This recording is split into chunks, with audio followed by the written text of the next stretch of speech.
Thank you very much, Ms. Chairman. I won't request a second round. We'll try to make this as quick as possible, but there's a lot going on in the world, and let's start here at home. Ms. Secretary, do you believe if we repeal Title 42 authority to deport illegal immigrants because of a threat of a COVID outbreak, that we will have more illegal immigrants coming? Senator, two things on that. First, as you know, Title 42 is a CDC authority, public health authority. Right. It's not an immigration policy that's right. authority. The question is, what practical effect would its repeal have?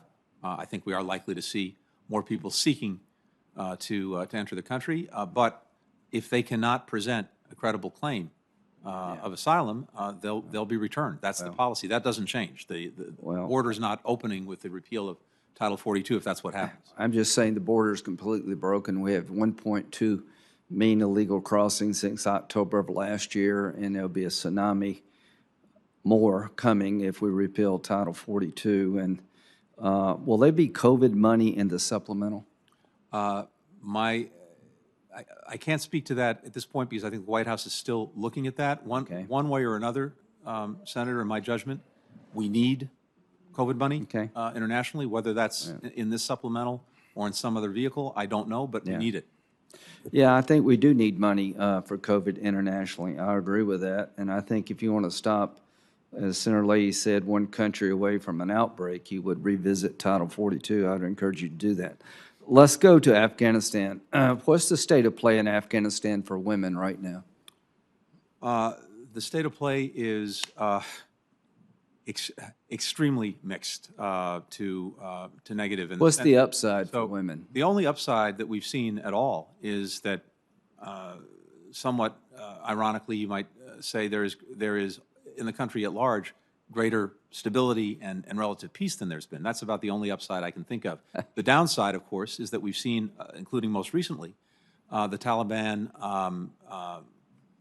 fall back on its commitment that it had made to ensure that girls can go to school above the sixth grade. Well, this is, among many things, something that is a deep concern.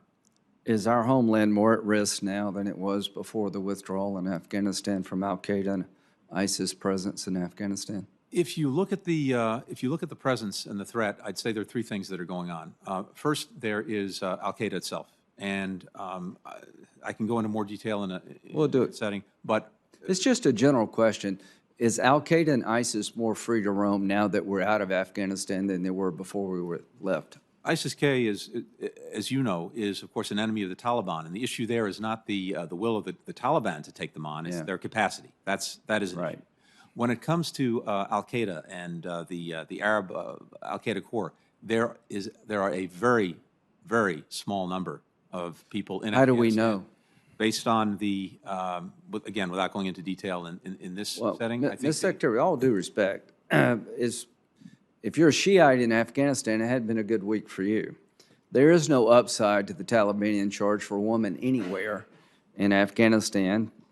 And I think our homeland is far more at risk now that we have no presence on the ground, no ability to detect what al-Qaeda and ISIS-K are up to.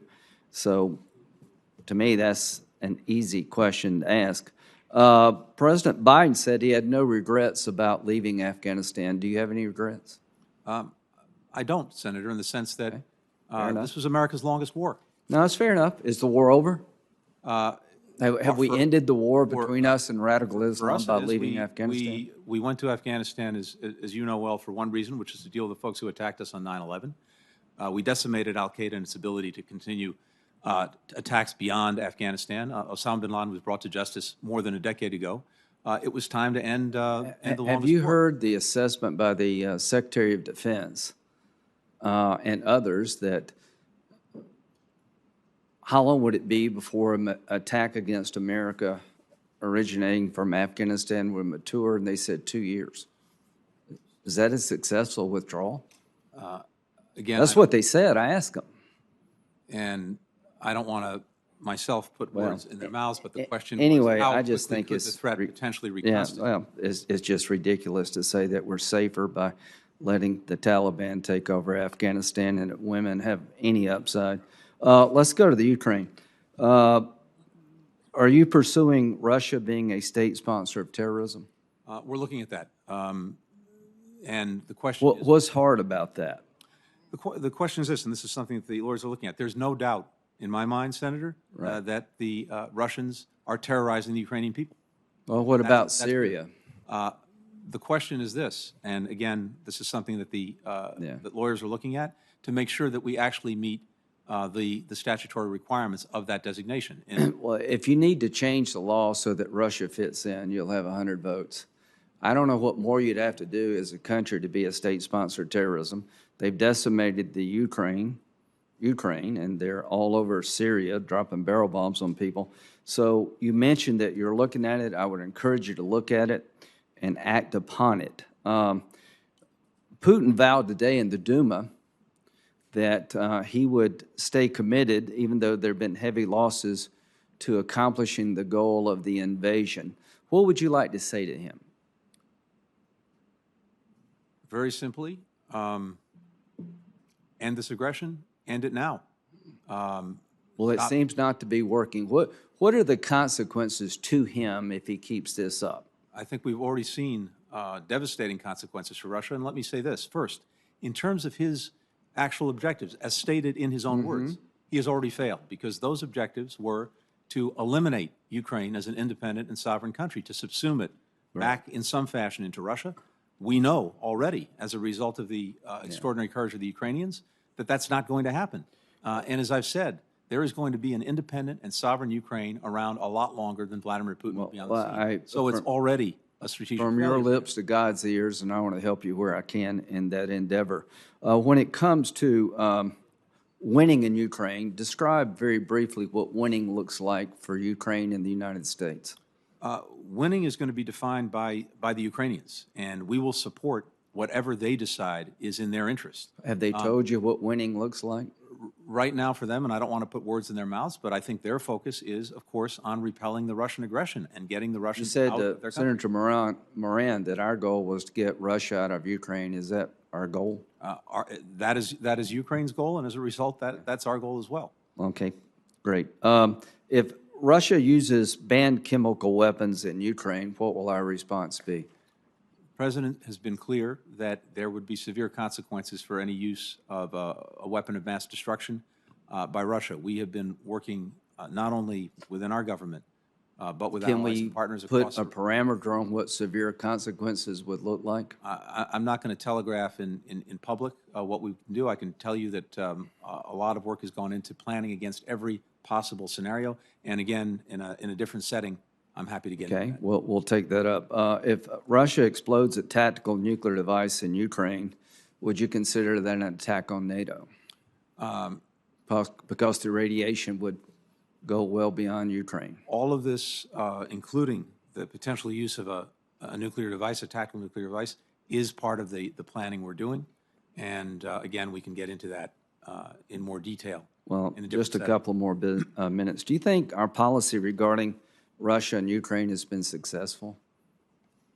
To date, in my judgment, yes, in the sense that we said this, Senator, before, when we saw the likelihood of a Russian aggression many months ago. So you think this is successful? I would say two things. First, when we saw this as a possibility, we did two things, and we did both of them at the same time. We worked to see if we could head it off through diplomacy and that didn't work. And that did not work. Right. But we also said at the same time that we would make sure that we and the Ukrainians and the world were prepared if Russia went through with its aggression. And we have been.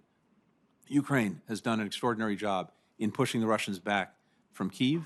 The world has come together to support the Ukrainians as a result of American leadership and American engagement. The world has come together to impose massive consequences on Russia for its aggression, again, as a result of well, our with all due leadership and respect, engagement. So I think in terms of what we set out to do, so far, this has been successful, but it has to be sustained. I just take issue with the fact that we've been successful in Ukraine. One, they invaded. We told them not to. They did. They're killing people right and left, and you know, we're slow getting weapons in. I hope it turns out well. But do you think our withdrawal from Afghanistan affected Putin's decision to invade at all? I do not. Senator, I think he looks at these things on their own terms. Why did he pick this he went, year? Well, when he went into Georgia in 2008, we had more than 150,000 troops between Afghanistan and Iraq. Yeah. That did not deter him. When he went into Ukraine in 2014, But he for the hasn't first time, dismembered the state of Georgia. He's occupied, there's two provinces there. But why did he choose to invade Ukraine this year, you believe? I think a number of factors came into play. I think he saw Ukraine moving inexorably to the West, to Europe, and he saw nothing that was going to interrupt that process. It was democratizing, it was strengthening its system, and having a successful democracy on Russia's borders was bad for Putin. And he had the ambition that he said in his own words Last year. Ending its sovereignty and independence. And this was... He doesn't recognize Ukraine as a separate nation. That's correct. Yeah, so it's not really about them being democratic. They've been moving toward democracy for a long time. I think he invaded this year because because he thinks he can get away with it. So very quickly, 1 minute here. China just got back from the region. The people in Taiwan are very concerned about what happens in Ukraine.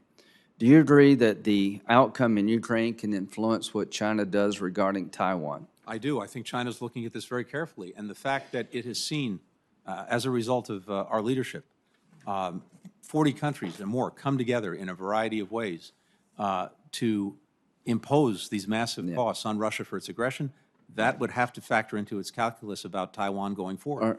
Are you, as administration, committed to following Putin to the ends of the earth and supporting war crimes, investigations, and prosecution against him individually? Do you believe that we could ever forgive and forget when it comes to Putin? Do you believe it's the right policy for the international community to pursue him as a war criminal in perpetuity? Senator, we're committed to doing everything we possibly can for as long as it takes to ensure that there's accountability for the crimes that have been committed. That includes Putin himself. Whoever committed the crimes, whoever ordered the crimes. Thank you.